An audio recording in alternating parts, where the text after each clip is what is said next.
Bro, SSD লাগাবেন কম্পিউটারে? তাহলে কী করবেন? খুলে ফেলেন কম্পিউটার। খুলতে হবে না, খুলে ফেলেন। একটা কথা বলে রাখা ভালো, আমি আগে আমার কম্পিউটারের মডেল সার্চ দিয়ে দেখে নিয়েছিলাম কোথায় কোন নাটা আছে। তো প্রথমে দেখলাম যে কিবোর্ডটা খুলতে হবে, তো কিবোর্ডটা লক ছিল।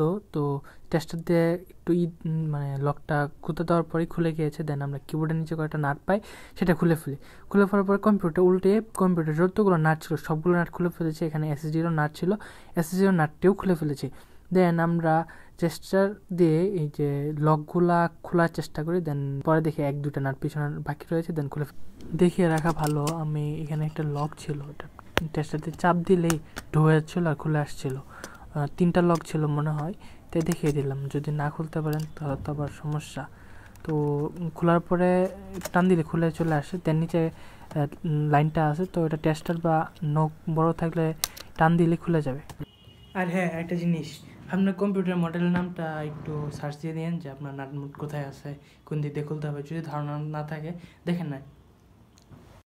আমি যেহেতু আগে আমার কম্পিউটার মানে মডেলটা দেখে নিয়েছি, তাই আপনাদেরকে একটা র্যান্ডম সার্চ দিয়ে দেখে নিলাম। আপনার এফএল সার্চ দিয়ে দেখে নিলে হবে। ও, খুলে ফেলছেন? এখন এইচডিটা খুলে ফেলেন। দেখেন নাটটা সেখানে খুলে ফেলেন। এরপর এসএসডিটা লাগিয়ে ফেলেন। কম্পিউটারটা খোলার পরে আমরা এইচডিটা দেখতে পাই, এইচডিটা খুলে এসএসডিটা লাগিয়ে দিই। ও, তাও করে ফেলছেন?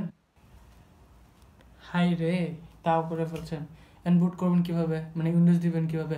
আমার একটা ভিডিও আছে ডিসক্রিপশনে বা ওই যে উপরে আই বাটনে দিয়ে দিব, ওইখান থেকে দেখে নিন। এরপর না পারলে আমার কমেন্ট সেকশনে বলবেন, আমি ফেসবুকের মাধ্যমে সাহায্য করার চেষ্টা করব। ধন্যবাদ।